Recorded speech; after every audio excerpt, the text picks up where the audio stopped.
네, 여러분 안녕하십니까. 천상철입니다. 윤석열 대통령과 한동훈 국민의힘 대표가 내일 오후 4시 반 차담을 갖습니다. 김건희 여사의 활동 자제 등 한 대표의 3대 요구안을 윤 대통령이 얼마나 수용할지 관심이죠. 달콤한 다방커피처럼 화해의 장이 마련될지, 아니면 쓰디쓴 커피를 마시고 얼굴만 찌푸리는 자리가 될지 관심이 쏠립니다. 저는 잠시 후에 돌아와 내일 회담 전망해 보겠습니다.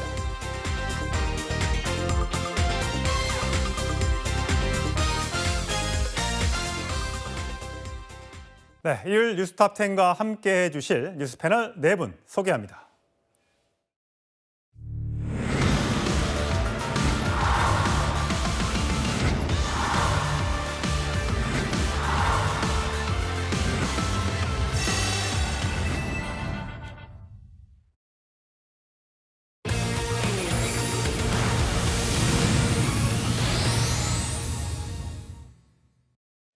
예, 오늘 뉴스톱10이 2위와 6위로 꼽은 뉴스는요, 명태균 씨 관련 내용입니다.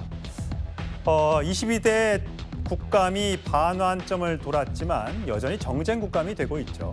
특히 김건희 여사 공천 개입 의혹의 핵심 인물로 지목된 명태균 씨. 여러 곳에서 증인 채택에 나섰지만 국회에 출석하지 않고 있습니다. 25일 행안위 국감에도 불출석하겠다는 입장을 밝혔는데 과거 국감에서 동행명령장까지 발부됐었죠. 화면으로 만나보시죠. 정당한 이유 없이 불출석한 김영선 증인, 명태균 증인 이상 2명에게 동행명령장 발부의 건은 가결되었음을 선포합니다.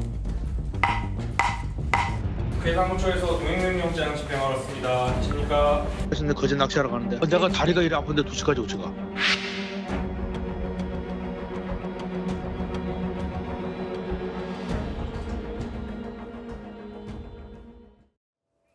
예, 최선 평론가. 명태균 씨가 언론과의 접촉을 많이 하고 있습니다. 네. 특정 언론과의 뜨문뜨문하고 네, 있어요. 네, 그렇죠. 네. 본인의 목소리는 계속 내고 있어요. 뭔가 또 새로운 걸 폭로하기도 하고 또 수습하기도 하고 주워 담기도 하고 등등이.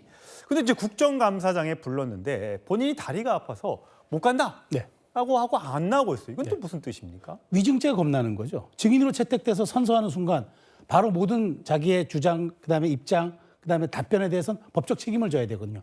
위증죄가 겁나죠. 근데 지금 말씀하신 것처럼 왜 언론에 돌아가면서 선별적 대응을 하거나 혹은 인터뷰도 취사 선택해가지고 하는 것은 뭐냐. 내 주장을 그대로 실어주고 팩트 체크 못하고 검증 못하는 메신저의 의도대로 끌고 갈 수 있으니까 이렇게 하는 거죠. 근데 국회에 나가서 제한된 공간에서 야당 의원들의 날카로운 추궁 또 여당 의원들의 말하자면 사실관계에 대한 팩트체크 이걸 했을 때는 본인이 거기서 법적 책임과 모든 책임을 져야 하니까 그건 두려운 거죠. 그래서 저는 이렇게 참 언론도 단독 경쟁을 하는 입장 이해는 됩니다만은 이렇게 주장을 여과 없이 일방적으로 다 실어주는데 과연 여기에 대해서 또 명태균 씨가 말을 바꾸는 것도 또 받아줍니다. 그런 측면에서 명태균 씨도 지금 조금 SNS를 좀 덜 하는 것 같은데 국회에 나와서 국민 앞에 정말 책임 있게 답변하는 게 그게 지금 이 논란의 중심에선 주인공이 할 일이 아니겠습니까? 예. 빨리 나오는 게 맞다고 봅니다. 김지욱 전 대변인. 근데 이제 명태균 씨와 함께 일했다가 김영선 전 의원의 또 사무실에서 회계 책임자로 일했던 폭로의 당사자 강혜경 씨가 내일은 국감에 나온다고 합니다. 그러면 강혜경 씨가 주장하는 것은 명태균 씨가 여론조사를 돌리고 그것을 대가로 돈을 받으러 갔다가 돈을 못 받고 대신 김영선 의원의 공천을 받았다라고 주장하고 있지 않습니까? 아마 내일도 국감에서 그 같은 내용을 주장할 것 같은데 이렇게 되면 한쪽 얘기만 또 국회에서 또 들리는 거잖아요. 이건 어떻게 될 걸로 보세요? 지금 그래서 명태균 씨의 얘기도 들어봐야 된다라고 해서 동행명령장을 발부한 거 아니겠습니까? 그런데 명태균 씨가 본인이 지금 출석의 의사가 없다 이렇게 얘기를 하고 있는데 저는 뭐 명태균 씨의 얘기도 중요하지만 일단 이 문제 제기한 강혜경 씨가 내일 어떤 만큼의 얘기를 가지고 나올 건가 하는 것도 중요하고요. 지금 명태균 씨와 관련해서 강혜경 씨가 창원지검에 한 4천여 개의 대화 파일을 지금 넘겼다고 합니다. 예. 그걸 창원지검이 지금 조사 중에 있다고 하고요. 이 과정들 속에서 아마도 많은 내용들이 지금 나와 있는 게 아닌가, 그런 부분들을 앞으로 검찰이 어떻게 판단할 것인지 이런 건 굉장히 중요하다 보고요. 특히 강혜경 씨가 가장 처음에 문제 제기했던 의혹을 제기했던 부분이 뭐냐면 김건희 여사와 이 명태균 씨가 이 공천에 개입했다 하는 부분이에요. 이 부분에 대해서 사실관계 확인이 필요한데 이 지금 대통령실에서는 이 부분에 대해서는 일체 지금 반응을 내놓고 있지 않고 있거든요. 이 부분에 대해서도 아마 내일 강혜경 씨가 이제 국감에 증인으로 출석을 하게 되면 예. 집중적인 질의가 모일 것이다라고 보여집니다. 최근에 공개된 녹취는 이런 거였죠. 유튜브에 나왔던 내용은 명태균 씨와 강혜경 씨가 두 사람이 전화로 주고받은 내용인데 2021년 9월, 그러니까 재보궐선거 전이죠.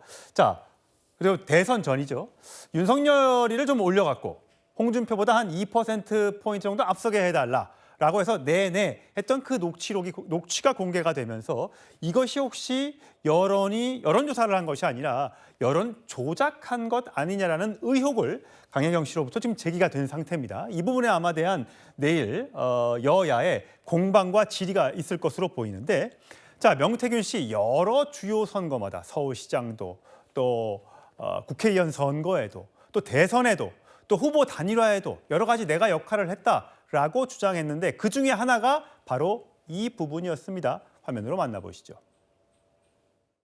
두 사람은 국민 앞에서 겸허하게 약속합니다. 저 안철수는 윤석열 후보를 지지하기로 했습니다. 저 윤석열은 안철수 후보의 뜻을 받아 반드시 승리하여 함께 성공적인 국민 통합 정부를 반드시 만들고 성공시키겠습니다.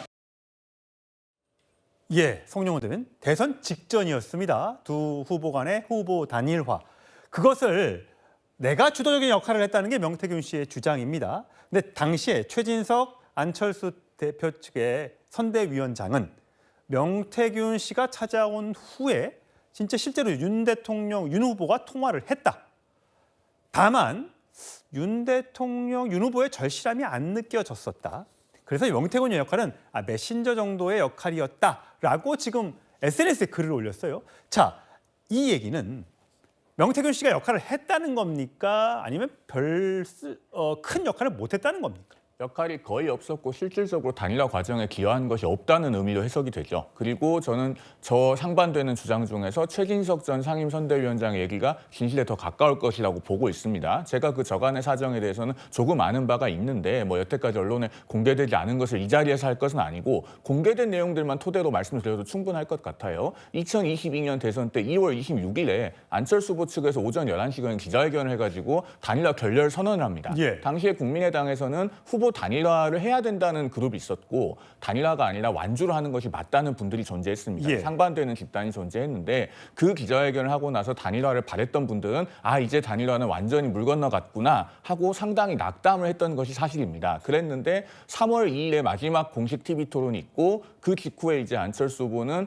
이건 언론에 다 알려진 사실이죠. 장제원 의원의 인척의 집에 방문해서 장제원 의원, 이태규 의원 그리고 윤석열 대통령, 안철수 후보가 이렇게 4인 회동을 하고 그 자리에서 단일화 합의를 하지 않습니까? 그리고 3월 3일 아침 8시에 기자회견을 하죠. 예. 이 과정은 장제원 의원과 이태규 의원 이 라인에서 한 것이고 제가 알기로는 여기에 명태균 씨가 관여한 것은 없는 것으로 알고 있습니다. 예. 그렇기 때문에 2월 26일 한 번 크게 결렬이 됐던 그 사정을 놓고 보면은 저는 최진석 상임선대위원장의 말이 더 진실에 가깝다 이렇게 보고 있습니다. 근데 성시훈 부장 보면 어쨌든 명태균 씨가 찾아온 후에 윤 대통령이 전화를 걸었다는 거잖아요.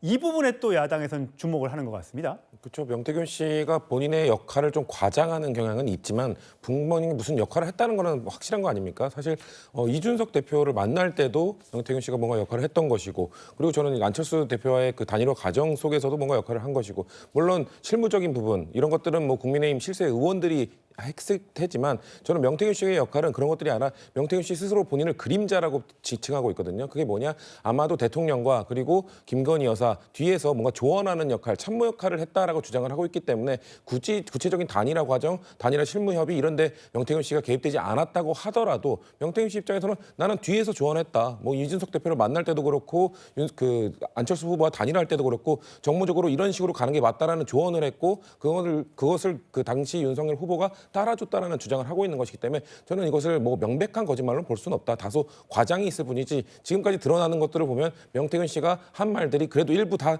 사실로 드러나고 있다는 거는 명백한 것 같습니다. 예. 자, 어쨌든 이렇게 국감에는 나오지 않고 언론이나 SNS를 하면서 이 장외전을 펼쳐가고 있는 명 씨인데, 자, 명 씨가 김 여사와 나눈 그 사적인 카톡 메시지가 공개돼서 굉장히 지난주에 화제가 논란이 됐었죠. 자, 사실 그거는 빙산의 일각에 불과하다. 더 많은 것들이 있다라고 주장을 해왔습니다. 한번 들어보시죠. 대통령실에서 사기꾼이라 하니 사적 통화를 하면 그럼 공적 통화 대통령 한 걸 까야 되겠네 내일. 그럼 국적 대역 보내고 일일이 대응하는지 안 되는지 한번 확인해 보지 뭐. 진짜 그 차고 중요한 것만 까도 한 200장 이상 넘을 건데. 예, 어제 SBS와의 통화에선 또 이렇게 얘기를 했답니다. 지금까지 간 거는 에피타이저, 뭐 자, 사전 밥 식사하기 전에 먹는 이런 에피타이저에 불과하다. 상상도 하지 못할 공적 대화를 나눴고 우리 가족과도 통화했을 정도로 굉장히 친밀한 관계다. 이렇게 주장하면서 대통령의 체리 따봉을 한 개가 아니라 연속으로 나한테 보낸 적도 있다. 굉장히 친밀함을 강조하는데, 자, 저는 궁금한 게, 자, 상상도 못할 공적 대화라는 게 어떤 거를 의미한다고 보세요? 그 저도 이해가 안 되는 게 이게 캡처본을 얘기하는 거잖아요. 그 예. 캡처에 낫겠죠. 근데 본인이 사적인 위치에 있었잖아요. 본인이 어떤 공적 지위도 맡고 있지 않았잖아요. 그럼 대통령과 대통령 영부인이, 그러니까 이 얘기는 아마 당선된 이후 직무를 수행할 때 얘기라고 저도 추론이 됩니다. 근데 대통령이 국가기밀을 줬다는 얘기입니까? 아니면은 정말 알려지지 않은 뭐 비화들을 따로 줬다는 얘기입니까? 근데 저는 본인은 또 그때 그랬죠. 자기가 해명하기로는 대통령 그 취임식에 취임한 이후에는 연락을 하지 않았다. 그렇습니다. 그럼 그 전에는 사실 대통령 되기 전인데. 그러니까 그때 대통령이 되기 전에는 사적 신분이었고 예. 양쪽 다 그냥 후보였던 것이 뿐이기 때문에, 그러니까 저는 이분의 얘기하는 게 약간 블러핑 전략이라고 봐요. 그러니까 일종의 지금 허장성세 같은 건데, 자, 조금 전에 얘기했던 대로 지금 창원지검에서 수사의 속도 냅니다. 녹취 파일 뭐 4,000개가 4만 개가 굉장히 많은 거고, 그다음에 지금 창원지검뿐 아니라 부산 중앙지검에서 2명씩 파견받아가지고 지금 수사진도 확충했어요. 굉장히 수사망 좁혀오고 있고, 본인의 이제 국회에 한 번만 더 불출석하면은 동행명령장 계속 강제로 발부하겠다는 겁니다. 그러다 보니까 제가 보기에 이제 이번 체리 따봉 얘기를 하면서 대통령과의 히든 카드를 내가 갖고 있다라고 지금 여론전에 틀리는 거죠. 검찰에 대한 압박용으로 보는데, 저는 이렇게 생각합니다. 지금 어저께 약간 지금 줄였잖아요. 이제 예. 저는 이제 또 여론의 추이를 본다고 봐요. 그래서 제가 보기에 정말 나라를 경천동지할 그런 카드들이 있었다. 저는 명태균 씨가 그런 지위에 있던 사람이 아니었기 때문에 이렇게 너무 우리가 과도하게 평가하는 것도 좀 무리라고 봅니다. 있었다면 먼저 벌써 공개했을 수 있다. 자, 김지욱 전 대변인. 근데 어떤 것이 공적 대화일까 저희가 상상을 해보면요. 저희 채널A와의 취재에서 그때 그랬죠.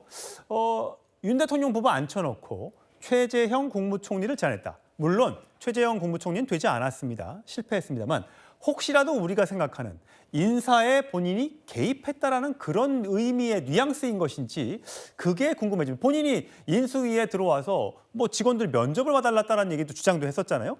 그렇다는 겁니까? 지금 명태균 씨가 얘기하는 것이 어디까지가 진실이고 어디서부터가 거짓인지를 우리가 알 수가 없어요. 그러나 명태균 씨가 그동안 해왔던 발언들만 놓고 본다면 일단은 저 최재형 국무총리를 대통령 내외를 앉혀놓고 내가 제안했다. 이게 만약에 받아줬다면 이건 명확한 인사 개입이고 국정농단이겠죠. 또 지금 그 명태균 씨가 그 관련돼서 의혹이 녹취 파일이 나온 거 보면 일단 공천 개입이 있습니다. 김영선 전 의원이 지금 그 2022년도에 공천을 받는 과정 여기에서도 개입이 됐다. 이거 여사한테 또 대통령 내분하고 내가 다 얘기가 끝났다. 이렇게 얘기를 본인이 주장한 게 있어요. 그러니까 이것도 공천 개입이 될 수 있는 것이고, 또는 지금 여기에는 나와 있지 않지만 보통 이 명태균 씨가 대통령의 일정이라든지 이런 모든 것들에 대해서 그 여사하고 대화를 긴밀하게 하루에도 몇 번씩 나눴다 이런 걸 놓고 보면 이 경선 과정 중에서 있는 일정 조율 또는 뭐 어디를 가거나 TV 토론에 조언을 했다든지 또는 지금 그 대통령께서 예를 들어서 이건 뭐 지금 제 상상력입니다만 예를 들어 올 2월 달에 대통령께서 이 총선을 앞두고 지역에 많이 어떤 그 민생 간담회 차원에서 많이 다니셨지 않습니까? 이런 것도 만약에 아직은 안 나왔습니다만 이것도 이 일정을 다 내가 제안한 것이다. 이렇게 나올 가능성도 있어요. 그렇게 된다면 그러면 더 큰 문제가 되는 것이죠. 지금 단순하게 일정에 개입하고 인사에 개입하고 또는 공천에 개입하고 이런 부분들이 어디서부터 어디까지가 사실관계가 있는지 이 부분에 대해서 대통령실도 입장이 표명이 돼야 될 것이고 지금 창원지검에서 수사를 하고 있는데 이 수사가 사실은 이 공천 개입 또 공천 개입에 대한 부분은 아닐 수도 있어요. 그냥 단순하게 정치 자금에 대한 부분만 수사하고 있는 것일 수 있기 때문에 이거는 더 넓은 범위 내에서 확인해 볼 필요가 있다. 그런 측면에서 아마 민주당에서는 이 부분에 대한 특검 내지는 국정조사 이런 부분들을 강력하게 요구할 것으로 보입니다. 저 화면에 보이시는 게 대통령 취임식 때 당시에 참석했던 명태균 씨의 모습인데 굉장히 앞줄에 가 있었죠. 그걸 놓고 이제 얼마나 친밀하면 저렇게 앞에 초대가 됐을까라는 의혹이 제기됐었는데 대선 전에는 나름대로 친분이 있고 역할을 했었을지 모르겠습니다만 본인의 주장은 그 이후에는 연락이 드물어졌다라고 주장을 하고 있는 상태입니다. 자, 명태균 씨 논란에서 자주 이름이 등장하고 있는 인물 중에 하나죠. 이준석 개혁신당 의원이 연일 방송에서 이런 얘기를 하고 있습니다. 들어보시죠. 전당대 3년 지났는데 아직까지 그거 생각하면 살고 있는 거예요. 나는 대단한 후보인데 그때 뭐 누가 여론조사 조작해가지고 내가 졌어. 그거는 그냥 뭐냐면요. 그 우리가 학교에 성적표 나오잖아요. 성적은 공개되는 거예요. 그런데 엄마한테 안 올라려고 엄마 기분 좋게 하려고 뭐 6자를 9자로 고치고 8자로 고치고 이거는 아무 의미 없는 행동이에요. 내 나중에 진학할 때. 송영훈 대변인 얼굴이 나옵니다. 네, 오늘 논평을 내셨던데 계속해서 이준석 의원은 주장하는 것이 종이 성적표 나오던 시절, 뭐 저희 학교 다닐 때도 있었습니다만 60점인데 이렇게 해가지고 8자로 바꿔서 점수를 더 높이 받은 거, 엄마한테 혼 안 날려고 요랬던 것이다라고 주장을 하면서 사실 지금 여러 가지 의혹 중에 가장 큰 의혹 중에 하나가 여론 조작을 했느냐 안 했느냐잖아요. 이걸 보면 별거 아니에요. 어차피 공표가 안 되는 거, 당 내에서 그냥 보고용으로 아유 많이 나왔습니다. 요거에 무슨 큰 잘못이 있느냐라는 뉘앙스 같아요. 어떻게 보세요? 당연히 잘못된 말이죠. 공표되지 않는 여론조사는 손을 대도 된다는 것처럼 들리는데 이것은 진짜 여론조사 전문가들이 들으면 굉장히 기겁할 만한 이야기입니다. 미공표 여론조사는 손을 대도 된다. 대단히 잘못된 인식이에요. 그리고 자, 미공표 여론조사를 손을 대는 사람이 그러면 공표되는 여론조사는 손을 안 댄다는 법이 있습니까? 그러니까 저렇게 뭐 집에 성적표 가져다 줄 때 6자를 8자로 고칠 수도 있는 것 아니냐 장난 삼아서 이렇게 함부로 얘기하면 안 되는 겁니다. 그리고요. 우리가 이준석 의원이 저렇게 누군가에 대해서 온정적으로 논평하는 것 보셨습니까? 대단한 비판 정신을 자랑하는 이준석 의원인데 유독 명태균 씨 관련된 사안만큼은 방송에서 꼬박꼬박 명태균 사장이라고 부르면서 저렇게 온정적인 논평을 해요. 그러니까 국민들께서 보시면서 자꾸 그런 의문을 가지시는 겁니다. 명태균 씨의 그 미래한국연구소가 2021년 국민의힘 당대표 경선 당시에 처음으로 이준석 당시 후보죠. 당대표 경선 후보군에 포함해서 여론조사를 합니다. 그렇게 해서 이준석 후보가 일약 오차 범위 내 2위로 나왔잖아요. 그러면서 이준석 돌풍이 봅니다. 그런 여론조사 덕분에 정치적인 이익을 입어서 저렇게 온정적으로 얘기를 하는 것인지 또는 3월 1일 새벽에 그 서울에서 800리 떨어진 칠불사에 가서 새벽에 명태균 씨를 은밀하게 만나고 거기서 새벽 4시에 홍매화를 심을 정도로 아주 긴밀한 사이여서 저렇게 얘기를 하는 것인지 국민들께서 많은 의문을 갖고 계세요. 이준석 의원이 평소에 그 비판 정신을 발휘해서 똑같은 잣대로 논평을 하시고 그리고 저런 여론조사에 대한 아주 구태 정치적인 시각 빨리 바로잡기를 기대합니다. 성추인 부장. 지금 보면 화면에서 이렇게 사실 두 사람이 소원해졌다, 헤어졌다가 다시 저렇게 만나서 끌어안고 술도 얼큰하게 걸친 상태에서 다시 한번 열심히 한번 해보자. 뭐 이런 회동도. 그다음에 또 치맥 회동.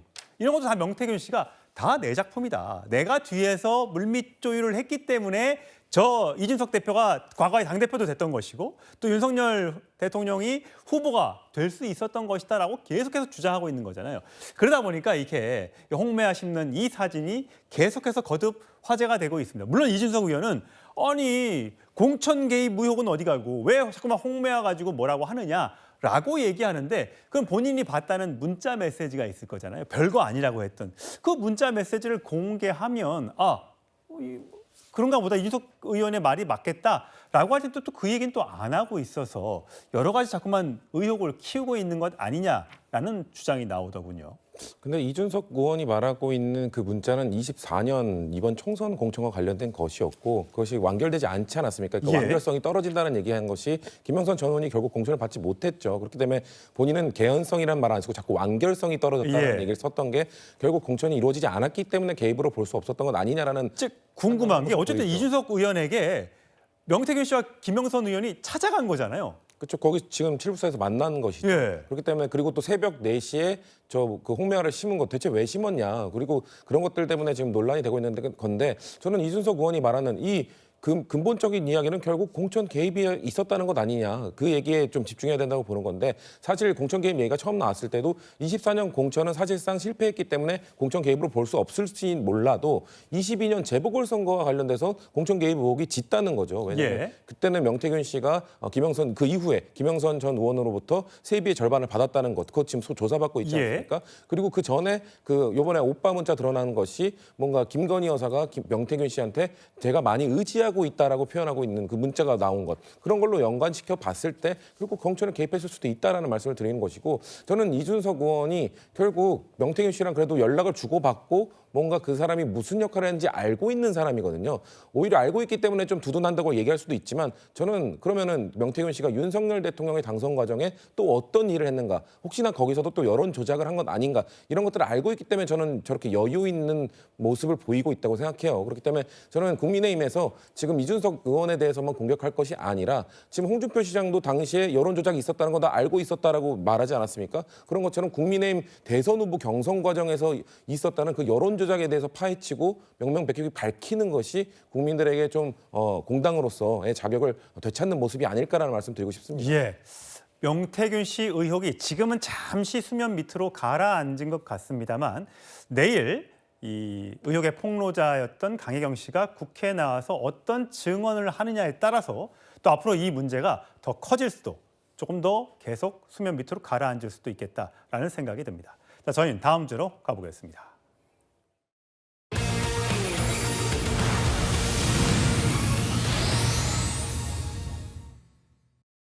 윤석열 대통령과 한동훈 국민의힘 대표의 면담, 차담이 하루 앞으로 다가왔습니다.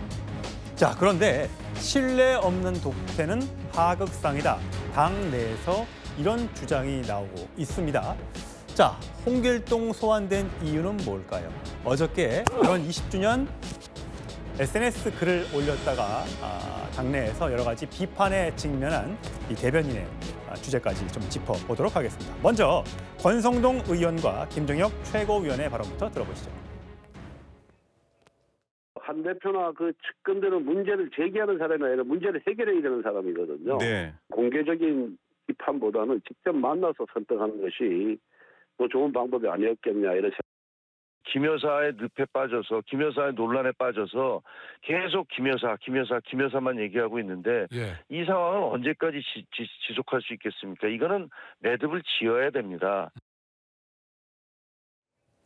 매듭을 지어야 한다라는 친한계 김종혁 최고위원의 목소리 들어보셨는데 자, 최성평 평론가. 오늘 김태흠 충남지사인데 현안에 대해서 이렇게 얘기했습니다. 신뢰 없는 독대는 하극상이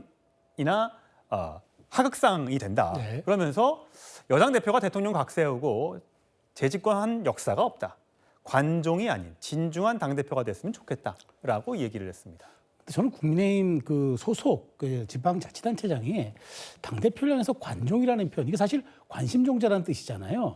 이런 얘기를 이렇게 페북에 올려도 되는 것인가. 더더군다나 지금 내일 만나기로 한 상태 아닙니까? 그리고 독대가 아닙니다. 차담입니다. 3자 대면입니다. 다 이미 다 나간 뉴스인데 그걸 굳이 저렇게 얘기하는 거는 마치 한 대표에게 당신은 예의나 지키지 가서 뭐 당신 정치하지 말아라 이 얘기를 하는 것 같은데 지금 여권의 상황이 그렇게 녹록한 게 아니지 않습니까? 지금 잘못하면은 대통령 지지율, 당 지지율, 한 대표 지지율 모두가 지금 트리플 하락을 지금 하고 있는 상황에서 겨우겨우 지금 재보선에서 금정 강화 이겨서 그나마 약간 전기를 마련해서 이 차단과 이 만남으로 뭔가 면담으로 돌파를 해보려고 하는데 저는 저렇게까지 이렇게 압박하는 모습 정말 저거는 적절치 않다 보이고 다만 지금 중요한 거는 내일에 정말 어떤 성과를 낼 수 있느냐 여기에 모든 당의 구성원들이 진력을 다하고 성과를 내도록 이렇게 좀 우리가 격려하는 그런 발언들이 나와야지 저런 식으로 조금 차별성을 두는 건 저는 온당치 않다고 봅니다. 예, 자 한동훈 대표 여러 가지 내일 윤 대통령과의 만남에서 뭐 의정 갈등 문제라든지 또 경제 활성화 방안 등등 여러 가지 논의를 하겠죠. 시간이 얼마 될지는 모르겠습니다만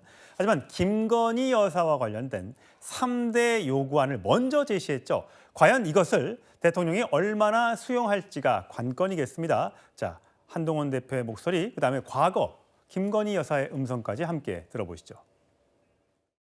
남은 선거 기간 동안 조용히 반성하고 성찰하는 시간을 갖겠습니다. 남편이 대통령이 되는 경우라도 아내의 역할에만 충실하겠습니다. 첫째, 김 여사 관련 대통령실 인적 쇄신 반드시 그리고 시급하게 필요합니다. 인적 쇄신은 필요한 때 과감하게 하는 겁니다. 지금이 그럴 때입니다. 둘째, 김 여사가 대선 당시 약속한 대로 대화 활동 중단해야 합니다. 셋째, 나아가 제기되는 의혹들에 대해서 솔직하게 설명드리고 의혹을 규명하기 위한 필요한 절차가 있다면 적극적으로 협조해야 합니다. 예, 저희가 한동훈 3대 요구라고 해봤습니다. 자, 맨 위에 제일 1번이 대통령실의 인적 쇄신이고요. 두 번째가 김 여사의 활동 자제가 아니라 중단입니다. 세 번째, 의혹 해소에 협조해달라. 이 세 가지 안을 요구했습니다. 김건희 여사와 관련돼서. 자, 저희 패널들은, 일요일 뉴스톱10 패널들은 이 3대 요구안에 대해서 대통령실이 어떤 건 수용하고 어떤 건 수용하지 않을지 이걸 좀 미리 여쭤봤습니다. 저희가 판넬을 좀 준비를 했는데 거기에 미리 적어두셨습니다. 그 설명을 좀 들어보겠습니다. 한 번에 좀 보여주시겠습니까? 예, 먼저 자 이번에 김진욱 전 대변인 자, 세 가지 3대 요구에 대해서 모두 수용하지 않을 것이다. XXX 이유가 뭡니까? 지금 한동훈 대표가 3대 요구라고 해서 계속 연일 대통령실에다가 사전에 공개를 했어요. 근데 이게 나온 이후에 대통령실의 반응을 보면 인적 쇄신을 요구하는 것에 대해서 대통령실에는 윤석열 라인밖에 존재하지 않는다. 도대체 누가 잘못하고 있다는 거냐? 이렇게 얘기를 했기 때문에 이거는 뭐 그 답이 없다고 봅니다. 예. 두 번째, 여사의 활동 중단. 다음 주쯤 되면 아마 이번 달 안에 제2부속실 공사가 완공되고 제2부속실이 가동된다. 이런 보도 나오고 있습니다. 네. 사실상 여사를 관리 범위 안에서라도 활동을 시키겠다. 이런 의지의 표현이라고 보여집니다. 또 마지막으로 제가 주목하고 있는 건데 지금 한동훈 대표가 여사의 의혹이 지금 많아지고 있으니까 이것을 해소하기 위해서 적극적으로 협조해야 된다. 예. 또 필요한 절차에 대해서도 적극적으로 협조해야 된다라고 얘기했는데 이 필요한 절차가 뭐겠습니까? 제가 해석하기에는 특검을 수용하라 이 얘기밖에 안 되는 거거든요. 이게 민주당의 특검을 수용하지 않는다 하더라도 어쨌든 간에 특검 방식이 아닌 외에 필요한 절차 저는 생각하기가 어렵다라고 보여서 대통령실에서 이 세 가지 안건을 수용할 가능성 저는 뭐 거의 없다 이렇게 봅니다. 예, 바로 옆자리에 앉은 송영훈 대변인은 모두 동그라미를 치셨습니다. 3대 요구가 다 받아들여질 것이다 라고 예상하는 겁니까? 모두 받아야 합니다. 지금 이게 수용되지 않으면요. 여권 전체에 더 큰 위기가 옵니다. 다른 선택의 여지가 없다고 보고요. 하나하나 뜯어보더라도 일단 김건희 여사의 활동 중단은 김건희 여사 본인이 2021년 12월 26일 대국민 입장문에서 국민들께 약속하신 것 아닙니까? 남편이 대통령이 되는 경우라도 아내의 역할에만 충실하겠습니다. 그 약속대로 하면 되는 겁니다. 그다음에 대통령실의 인적 쇄신에 대해서는 한동훈 대표가 이미 명분을 제시했습니다. 그러니까 무슨 한남동 라인 이런 것이 꼭 있어서만 하는 것이 아니고 있고 인적 쇄신은 꼭 어떤 잘못에 대응하는 것이 아니라 좋은 정치, 민심을 받드는 정치에 위해서 선제적으로 하는 것이라는 취지로 얘기를 했어요. 그다음에 이 의혹 해소 협조는 지금 대통령실이 대응을 하기 위해서라도 팩트 파인딩을 전면적이고 선제적으로 해야죠. 받지 않을 이유가 하나도 없고 그다음에 짧게만 더 말씀을 드리면은 지금 한동훈 대표는 이 그 독대 또는 면담을 앞두고 주변에 뭐라고 얘기를 하고 있냐면은 나는 차별화를 할 생각이 없다. 다만 옳은 말을 할 생각이 있다라고 주변에 얘기하고 있습니다. 이 이야기를 제가 처음 들은 지도 한 달이 넘었는데 지금까지 계속 일관되게 이런 생각을 가지고 있어요. 그렇다면은 이 요구사항들은 사실은 민의를 받들어서 한동훈 대표가 대신 전달하는 것이지 어떤 자기 정치나 차별화를 위해서 개인적인 요구를 하는 것이 아니다. 이 부분에 좀 주목해서 봐주시면 좋겠습니다. 자, 성치훈 부의장 모두 X 하나도 받아들여지지 않을 것이다라고 얘기했어요. 근데 만약에 그렇다면요. 한동훈 대표는 요구했는데 하나도 안 되면 이거는 그러면 내일 차담이 결국은 아무런 성과 없이 끝난다는 것이고 양쪽이 어떻게 브리핑을 할지 모르겠습니다만 이렇게 되면은 다시 윤한 갈등이 촉발되거나 전면전으로 갈 수 있다는 그런 전망이십니까? 맞습니다. 그리고 만약에 혹시 이 얘기를 하더라도 내일 이후 독대 이후에 뭔가 브리핑 과정에서 3대 요구안에 대해서 얘기하기는 어렵습니다. 뭐 생각해 보시죠. 만약 이걸 좀 받아들인다 하더라도 한동훈 대표의 말을 받아들여서 내일 그 한남동 7인을 뭐 해고하기로 했습니다. 자르기로 했습니다. 이런 발표를 하는 것도 우스운 것이고 내일부터 당장 김건희 여사가 활동을 중단하기로 이런 발표를 하는 것도 적절치가 않죠. 그렇기 때문에 아마 내일 뭐 발표를 하는 내용들은 뭐 의정 갈등이 될지 어떤 것이 될지 모르겠지만 아마 정책적 부분에 있어서 그 내용에 대해서만 발표를 하고 이런 부분들은 뭐 많은 문제점들에 대해 공감대를 이루었다 정도로만 얘기하고 아마 이후에 후속 조치가 어떻게 되는지를 봐야 될 거라고 보는데요. 저는 안 될 거라고 말씀드린 이유가 아까 김진욱 대변인도 말씀해 주셨지만 한남동 7인으로 뽑히는 사람들 이외에도 너무 많은 사람들이 지금 김건희 라인이다라는 얘기가 퍼지고 있습니다. 그래서 한 보수 일간지에서 나온 얘기에 따르면 제2부속실을 설치하려고 하니 김건희 라인이 너무 많아서 누구를 넣어야 될지 모를 정도다라고 얘기가 나오지 않습니까? 그렇기 때문에 그 수많은 인원을 한꺼번에 쇄신하기는 어려울 겁니다. 그런 것도 있고 또 아까 말씀하신 것처럼 지금 국정감사 이후로 제2부속실 출범하겠다고 얘기가 나오고 있습니다. 이것 역시 이전부터 다 준비는 해놨는데 사실상 국정감사 이전에 출범하게 되면 국정감사에 제2부속실장이 나와야 되거든요. 그런 것들을 피하기 위해서 이미 이후로 밀어놓고 출범을 아마 가동할 거기 때문에 이것도 안 지켜질 것이다라는 말씀을 드리고 마지막으로 의혹 해소 협조는 아마도 이런 얘기는 할 것 같습니다. 대통령이 뭐 국민과의 뭐 대화가 됐든 어떤 방식을 통해 충분히 설명하기로 했다 정도의 가짜 발표를 할 거라고 보는데 그렇게 되면 아마도 그 이전에 총선 이전에 있었던 디올백 그 관련돼서 대통령이 한 방송사와의 대담에 나와서 이런 얘기를 했었죠.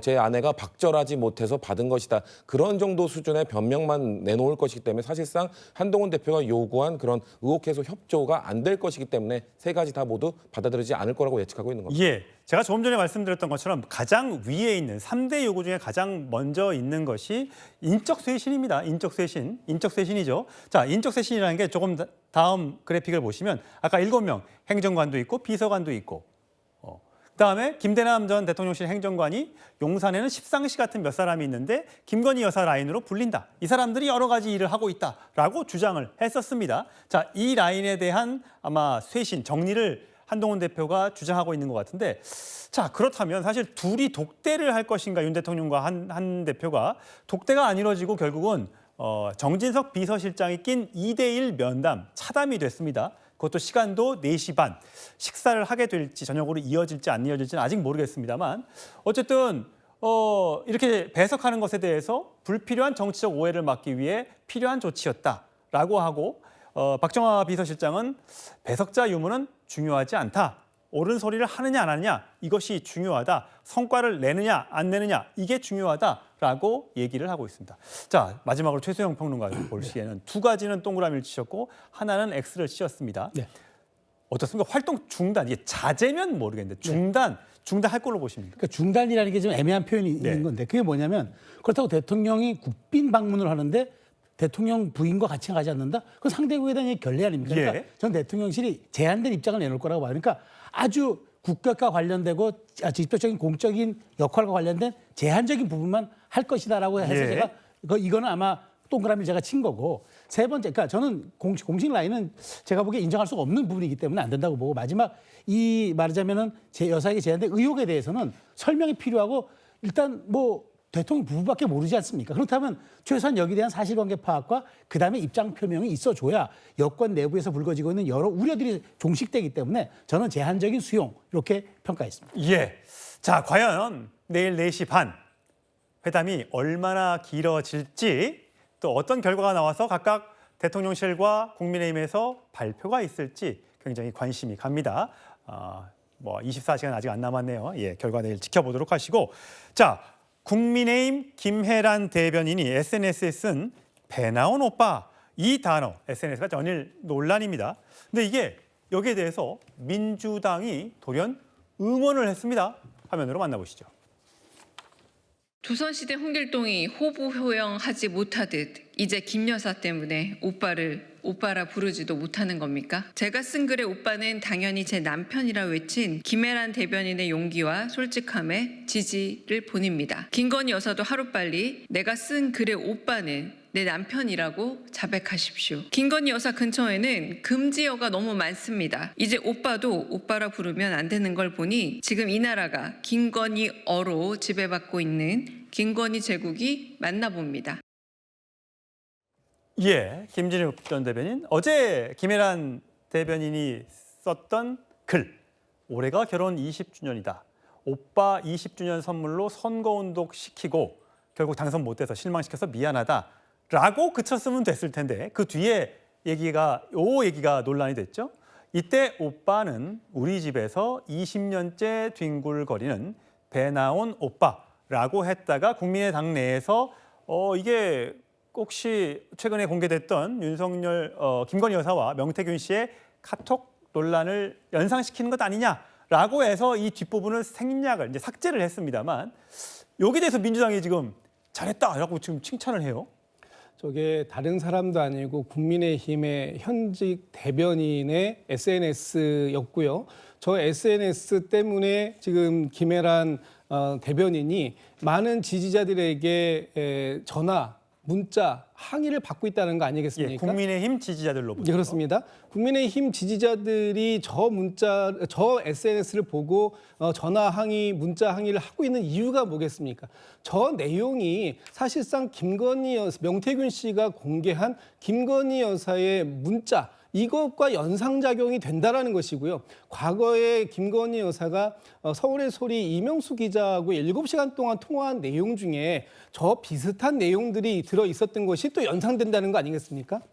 그렇다면 지금 김혜란 대변인이 적은 내용은 사실은 윤석열 대통령을 지칭한 거 아니죠. 또 그 김건희 여사를 지칭한 건 아닙니다. 본인이 본인 남편에 대한 평가를 한 거예요. 그러나 저렇게 지지자들이 느끼기에 저런 내용들도 김건희 여사가 윤석열 대통령에게 하는 그런 내용과 같다, 비슷하다 이런 연상작용이 되는 것에 대해서 어떻게 당 대변인이 이런 부분을 이렇게 생각 없이 글을 쓸 수 있느냐 이런 항의인데 저는 이런 부분들이 너무 과하다. 지금 아니 어떻게 남편에게 오빠라고 부르냐라고 이 어르신들이 말씀하시는 그런 수준을 넘어서서 이 내용이 부적절하다는 것은 김건희 여사가 윤석열 대통령을 평가하는 그런 하대하게 폄훼하는 듯한 그런 발언을 연상시키니 그 부분을 대변인이 어떻게 얘기하느냐 이런 지적이라서 이 부분에 대해서는 저는 좀 너무 과도한 지적이다 이런 생각을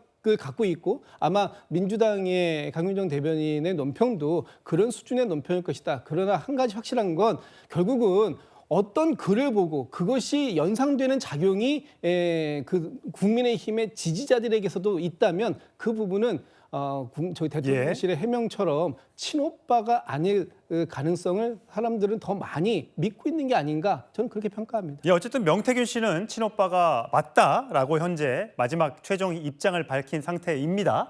자, 송영호 대변인 짧게. 어쨌든 같은 당 대변인으로서 자, 혹시 이 발언에 대해서 한번 물어보셨어요? 본인이 처음에 좀 곤혹스러워하는 것 같긴 하더라고요. 그런데 김혜란 대변인이 저 SNS를 올린 것을 잘했고 잘못했고를 떠나서 당내에서 계속 이걸 가지고 갑론을박하고 있으면요, 저는 윤 대통령 부부를 더 곤혹스럽게 만드는 일이라고 생각합니다. 자, 그 조지 레이코프의 코끼리는 생각하지 마라고 하는 책이 있지 않습니까? 그 정치하는 사람들이 다 읽어봐야 될 필독서죠. 그 책에서 핵심적으로 말하는 게 뭡니까? 코끼리를 생각하지 말라고 하면 사람들은 인지적으로 머릿속에서 코끼리를 더 생각하게 된다는 겁니다. 지금 저 김혜란 대변인의 SNS를 가지고 왜 저기에 그 오빠라고 하는 단어를 마지막에 불필요한 문장을 썼느냐, 이걸 가지고 계속 갑론을박을 하게 되면은 국민들께서 보시면서 명태균 씨가 공개한 그 카카오톡에 오빠라고 되어 있는 메시지만 자꾸 떠오르는 거예요. 그러니까 이 논란 자체가 아무런 도움이 되지 않는다. 그리고 추경호 원내대표께서 지금 오늘 오후에 그런 말씀하셨습니다. 우리 당내에 자칫 갈등이나 분열을 유발할 수 있는 언행에 대해서 좋아할 사람은 바로 민주당뿐이다. 저는 아주 지당한 하신 말씀을 하셨다고 생각하고요. 그 말씀 그대로 저 홍준표 시장이라든가 김태흠 충남지사라든가 이런 분들께서 자꾸 당대표를 SNS를 통해서 저격하는 것이라든가, 또 뭐 원외 당협위원장이 당대표 퇴진 운동을 하겠다고 SNS에 올리는 것이라든가, 또 뭐 특정 보좌관이 이렇게 당 대변인을 SNS를 통해서 저격하는 것이라든가, 이런 언행들은 모두 다 당내 화합과 통합을 위해서 자제되어야 하지 않을까 하는 말씀을 덧붙여서 드리고 싶습니다. 예, 국민의힘 내부가 시끌시끌합니다. 자, 다음 주로 가보겠습니다.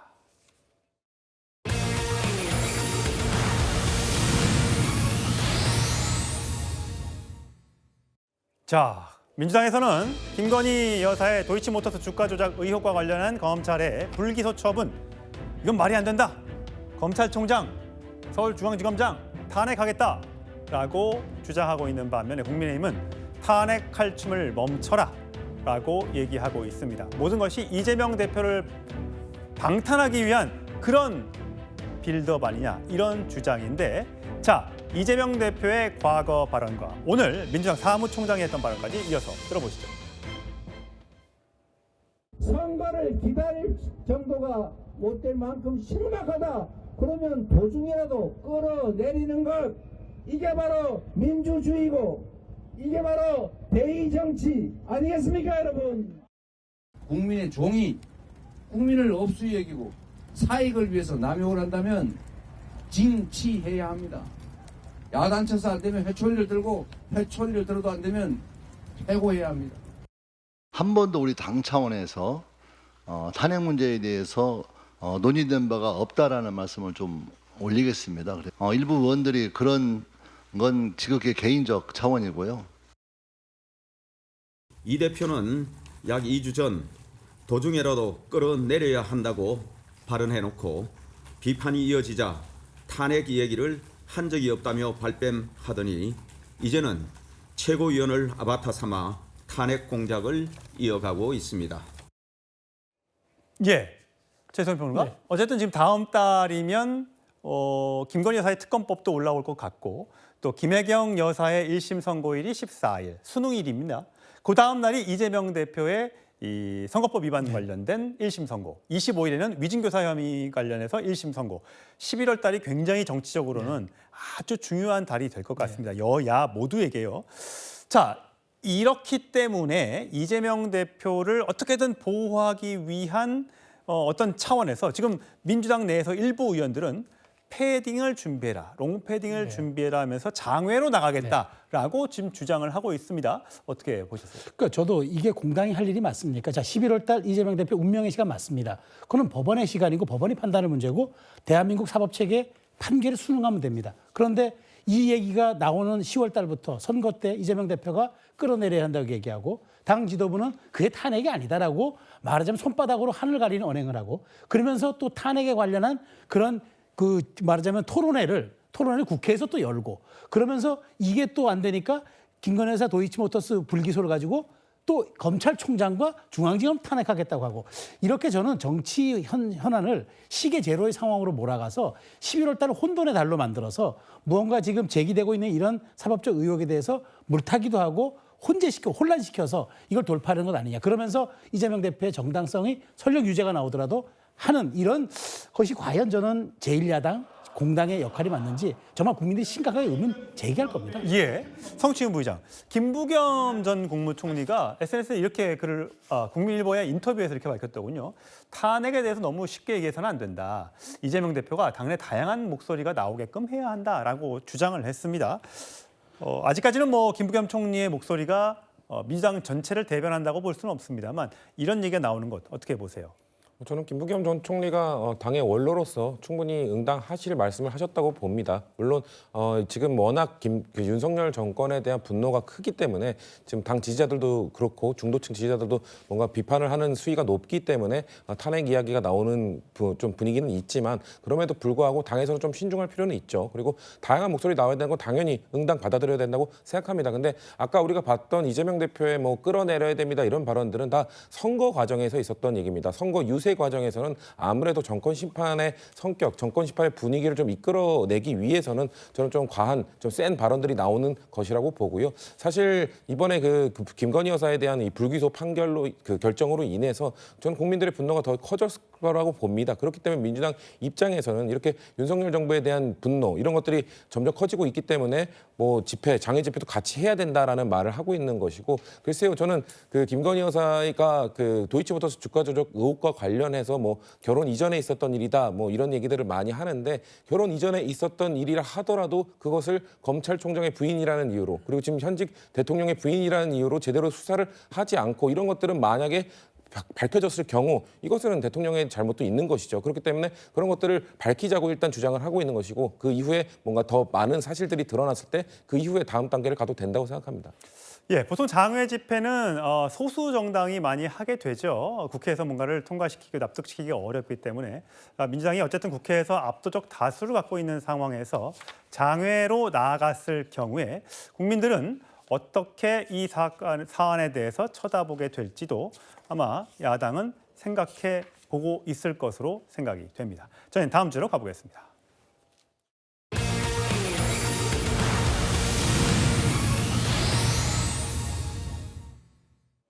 예, 음주운전 사고 이후 13일 만에 경찰에 출석했던 문재인 전 대통령의 딸 문다혜 씨 관련 이야기입니다. 이제는 경찰 수사가 일단락이 됐기 때문에 벌금형에 그칠 것으로 예상은 됩니다. 음주운전 관련해서요. 근데 이것 말고도요. 어저께 새로 제기됐던 이 제주도의 별장, 제주도의 빌라와 관련해서 이것이 불법으로 운영된 것 아니냐라는 새로운 의혹. 그리고 이미 기존에 받아왔던 참고인 신분이긴 합니다만 문재인 전 대통령의 뇌물 수수 의혹. 여기에 대한 이제 조사가 문다혜 씨를 향할 것으로 보입니다. 참고인 신분으로요. 여기에 대해서 지금 문재인 전 대통령은 아직 아무런 말도 하고 있지 않은데 오늘 국민의힘에선 왜 선택적 침묵을 하느냐, 응답하라 이런 주장이 반응이 나왔었습니다. 자, 먼저 문재인 전 대통령의 딸 다혜 씨가 경찰 조사를 받으러 들어가는 장면, 받고 나오는 장면 먼저 보시겠습니다.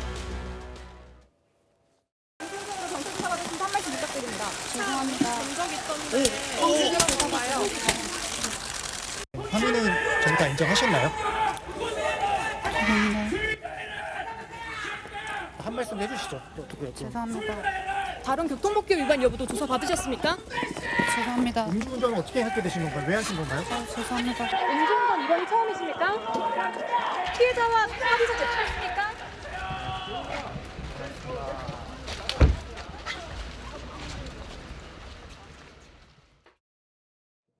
예, 성룡 대변인.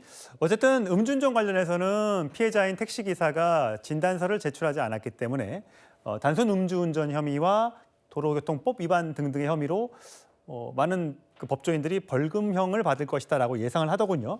근데 사실 이번 건은 갑자기 튀어나와셨던 것고 기존에 있었던 것이 가장 큰 의혹이 전 남편의 특혜 채용 의혹과 관련된 얘기 아닙니까? 뭐 여기에 대해서 여러 가지 압수수색도 펼쳤고 뭐 여러 가지 증거들이 왔고 돈이 왔다 갔다 한 정황들을 검찰이 포착하고 수사를 하고 있는데 자, 이제 저게 일단락됐으면 이제 이 수사로 가게 되는 겁니까? 일단은 지금 전주지검에서 수사 중인 문재인 전 대통령의 전 사위 서모 씨 타이이스타제 특혜 채용 관련해서는 계속 수사가 진행되고 있죠. 특히나 뭐 이른바 경제공동체 일론이라고 부르는, 그러니까 문재인 전 대통령 본인이 직접 뇌물을 받는 것으로 평가할 수 있느냐. 즉 문 전 대통령이 문다혜 씨 부부에게 계속 일상적으로 생활비 등등을 지원해주는 관계였느냐. 이것에 관해서 사실관계 규명 작업을 계속 하고 있는 것으로 보입니다. 그다음에 조금 전에 우리가 화면에서 본 그 제주도 불법 숙박업, 이게 이제 좀 설명이 필요한데요. 그 문다혜 씨가 2022년 여름에 그 제주도에 별장을 구입하죠. 예. 그 문 전 대통령의 오랜 지인인 송기인 신부로부터 취득을 합니다. 예. 이것을 별장이라고 했더니 이제 문다혜 씨 측, 그러니까 문 전 대통령 측에서는 저건 별장이 아니고 그 공유 숙박업을 하는 예. 곳이다 이렇게 해명을 했었어요. 네. 그런데 사실은 저기가 뭐 농어촌 민박업이나 이런 것으로 등록이 된 적이 없다는 것 아닙니까? 그런데 등록을 안 하고 공유 숙박업을 했느냐 이것이 지금 의혹의 본체인 것이 네. 아니고요. 사실은 저 제주도 주택을 그러면은 무슨 자금으로 취득을 했느냐. 그리고 원래 천주교 신부는 부동산을 소유하지 못하게 되어 있는데 교구의 재산을 신부의 그 명의로 등록을 해놓는 경우는 있습니다. 그런데 그런 것이 아니고 이 문 전 대통령 가족, 특히 문다혜 씨가 그 문 전 대통령의 취임 전에도 그 주택을 몇 달간 살았다는 주변인들의 그 목격담이 있어요. 그러면은 그 주택이 도대체 원래는 누구 소유였고 어떻게 취득이 된 것이냐 이런 것들에 대한 의혹이 사실은 저 의문의 본체입니다. 예. 사실 여기에 대해서 친문계 핵심 의원이죠. 윤건영 의원이 이렇게 해명한 바가 있습니다. 영상으로 보시죠. 문다혜 씨가 대통령 퇴임 이후에 먹고 살 궁리를 하자라고 해서 공유 숙박업을 하기 위해서 오래된 지인으로부터 그 집을 구입하게 되는 겁니다. 에어비앤비에 등록은 돼 있죠. 그런데 민박 숙박업, 농촌형 민박 숙박업으로는 등록돼 있지 않은 걸로 알고 있습니다. 네, 네, 맞습니다. 별장이라고 보기에는 눈을 씻고 별장으로 볼 수가 없는 건데요. 예, 김진욱 전 대변인. 어쨌든 이거에 대해서 검찰이 들여다보고 있는 것은 경제 공동체라고 하는 점. 혹시 이 돈이 부모로부터 온 것은 아닌 것인가? 왜냐하면 대통령 그 자서전 책 발간했을 때 인세가 또 일부 문다혜 씨로 들어간 점 등등에 대한 아마 자금 출처 조사를 하고 있는 모양이에요. 어떻습니까? 이게 지금 보면 아니 무슨 우리는 운명 공동체지, 아버지하고 나는 운명 공동체지, 뭐 한 주머니로 같이 한 적이 없다라고 지금 주장하고 있지 않습니까? 이 수사는 앞으로 어떻게 전개될 걸로 보세요? 글쎄요, 검찰이 워낙 강력한 의지를 가지고 탈탈 털고 있지 않습니까? 이렇게 탈탈 털고 있는데 뭐라도 별건에 별건이라도 만들어서 뭔가 또 기소하겠죠. 그러니까 검찰이 선택적으로 수사를 하고 있다 이런 비판을 받을 수밖에 없는 겁니다. 이렇게 과거의 죽은 권력에 대해서는 엄정한 칼날을 갖다가 이렇게 칼을 갈고 들이대고 탈탈 털고 있으면서 현재의 권력에 대해서는 아무 말도 못하고 있고 불기소 처리해주고 이런 모습들에 대해서 얼마나 국민들이 민심이 반응하고 있습니까? 이 부분에 대해서 저는 드릴 말씀, 그러니까 지금 좀 전에 말씀 주셨던 것처럼 문다혜 씨와 관련돼서라면 아마 검찰은 어떠한 명분이라도 해가지고 기소할 것 같고요. 그 재판을 통해서 또 죄 없으면 재판에서 무죄를 받으면 되지 않느냐 이런 논리들로 말씀을 주시겠죠. 저는 당연히 그렇게 가는 수순일 거라고 보지만 이 부분에 대해서 국민들은 또 다른 판단을 하시는 분들도 계실 것이다 이런 생각합니다. 네, 이 논란은 국감에서도 굉장히 논란이 됐습니다. 국감 장면 보시겠습니다. 전주지검 문재인 대통령 전 사위 수사하고 있는 거 아까 야당 의원 말씀하실 때 법과 원칙에 따라 수사한다고요? 정말 국민들이 그렇게 믿을까요? 네? 이거는 정말 저는 스토킹 수준의 수사라고 생각합니다. 이 사건에 대해서 저희는 그 다른 어떤 정치적 고려 없이 신속하고 좀 면밀하게 실체적 진실이 무엇인지 여부를 확인하기 위한 노력들을 하고 있고요. 예, 스토킹 수준이다, 아니다. 의혹 규명을 위해서는 어쩔 수 없이 반드시 짚고 넘어가야 한다. 여야의 주장이 팽팽히 맞서 있습니다. 저희는 북한 관련 이슈로 가보겠습니다.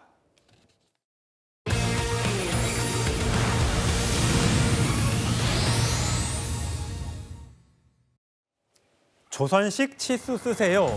자, 이건 어떤 내용일까요? 우리 정부가 북한군의 파병을 공식 발표한 데 이어 북한이 러시아에 군대를 보낸 걸 뒷받침하는 영상이 추가로 확인됐습니다. 자, 러시아군 캠프에서 북한 억양의 한국말이 들리고 있습니다. 화면으로 만나보시죠. 숨은 영웅들이 많다고 했습니다. 주적이라고 하는 대한민국 침투 훈련을 굉장히 많이 했던 군인들이기 때문에 비밀리에 실전을 경험했다라고.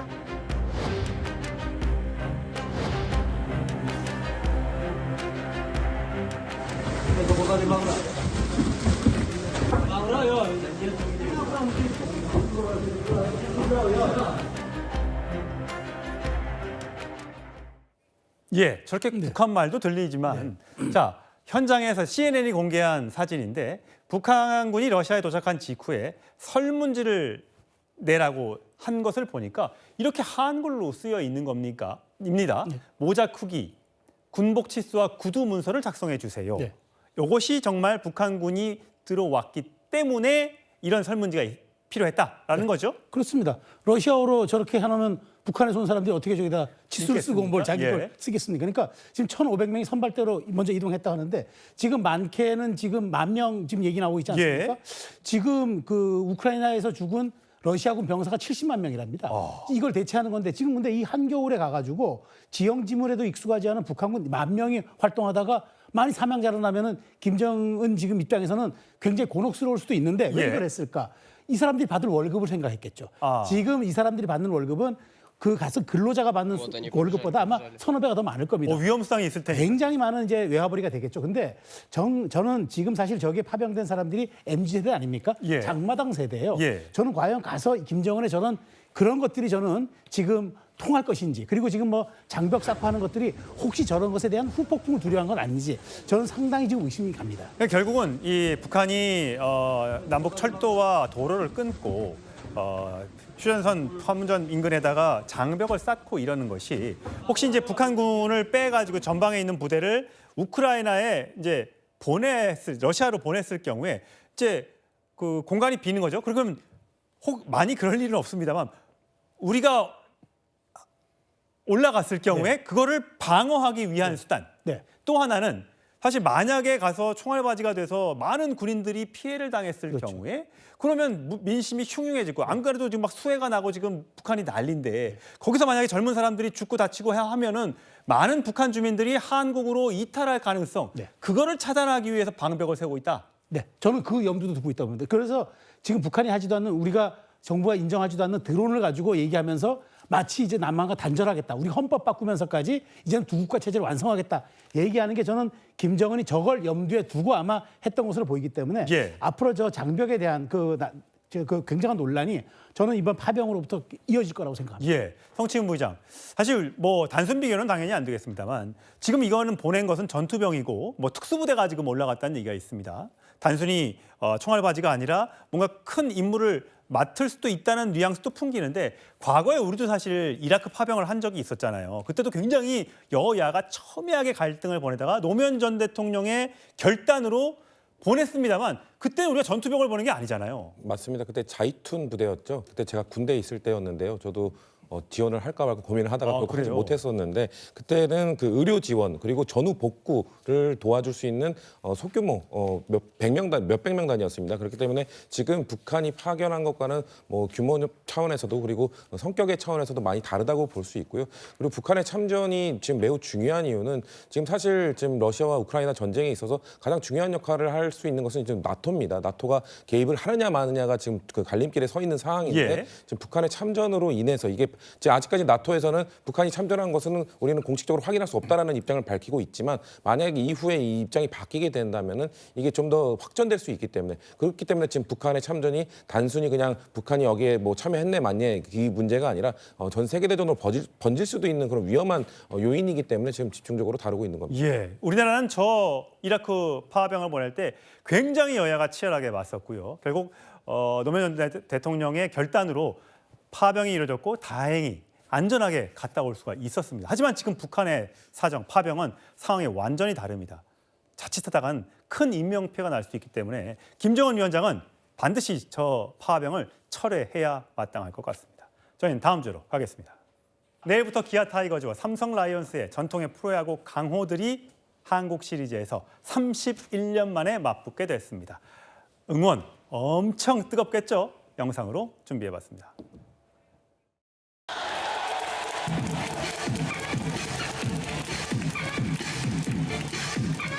기아에서 유명해진 삐끼삐끼 댄스가 있지 않습니까? 우승할 때 마운드 위에서 보여줄 수 있는지. 우승했는데 한 명과 추면 안 되죠. 선수들도 우승했는데 뭐 단체로 동그랗게 모여서라도 우승하고 나면 꼭 삐끼삐끼를 단체로 추겠습니다. 플레이오프를 통해서 선수들이 그만큼 또 기가 또 충만하기 때문에 그 충만한 기로 기아를 한번 잡아볼 수 있도록 준비 잘 하겠습니다. 임 변호사님, 삐끼삐끼 춤. 네, 저게 이제 상대방이 삼진 먹으면 그때 이제 흥나서 추는 춤이라면서요?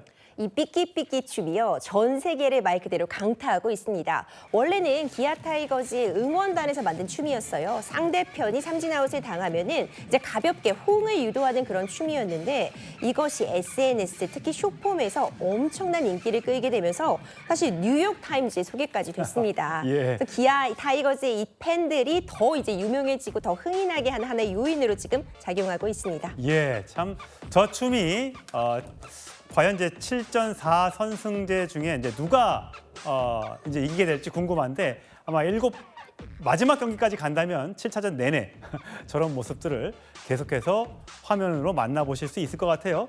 최선 평론가는 연세가 좀 있으시니까 이 과거에 이 선수들 이름만 보면 야 이거 뭐 국가대표를 만들어도 될 정도예요.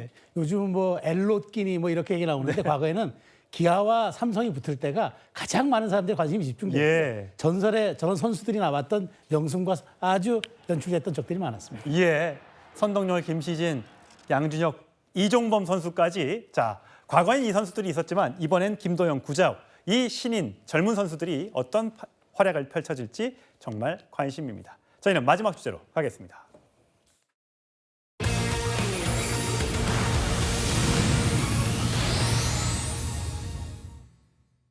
예, 사건 사고 소식인데요. 임주희 변호사님 어떤 일입니까?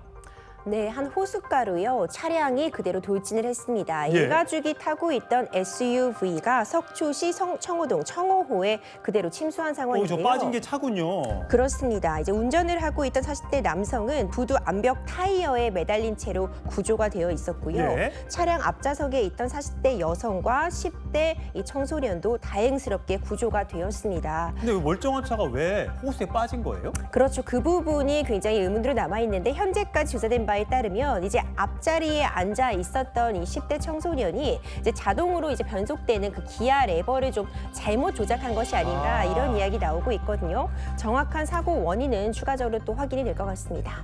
사실 아이들이 타고 있을 경우에는 기아 조작을 잘못할 경우에 차가 미끄러질 수도 있기 때문에 상당히 조심하셔야 됩니다. 다행히 인명피해가 없었다니까 다행입니다만 아찔한 순간이 펼쳐질 뻔했습니다. 그런가 보면 오늘 큰 불이 났다면서요? 그렇습니다. 지금 날씨 선선해지고 찬바람이 불기 때문에 건조해지는 날씨에 화재에 각별히 유의하실 것 같아요. 서구 왕길동 기계제조 공장에서 보시는 것처럼 굉장히 큰 불이 났습니다. 이 공장 건물 30여 개 동에 불이 탔고요. 검은 연기가 치솟으면서 화재 신고가 뒤따랐습니다. 예. 인근 야산으로도 불이 번져서 자칫 잘못하다가는 더 큰 피해로 이어질 뻔했는데 그래도 다행스럽게도 소방당국이 좀 조기에 확산세를 차단을 하면서 7시간여 만에 초진을 성공을 했습니다. 지금 공장 사무실에서 아무래도 불이 난 것으로 보이는데 구체적인 화재 원인도 곧 확인될 것 같습니다. 예, 사건 사고 소식까지 짚어봤고요. 곧바로 이어진 뉴스에서는요. 김수경 통일부 차관이 출연해서 러시아에 파병된 북한군의 상황과 북한의 추가 파병 예상 시기 등 우리 정부가 파악하고 있는 정보와 대응 계획에 대해 상세하게 전해드릴 예정입니다. 여러분 고맙습니다.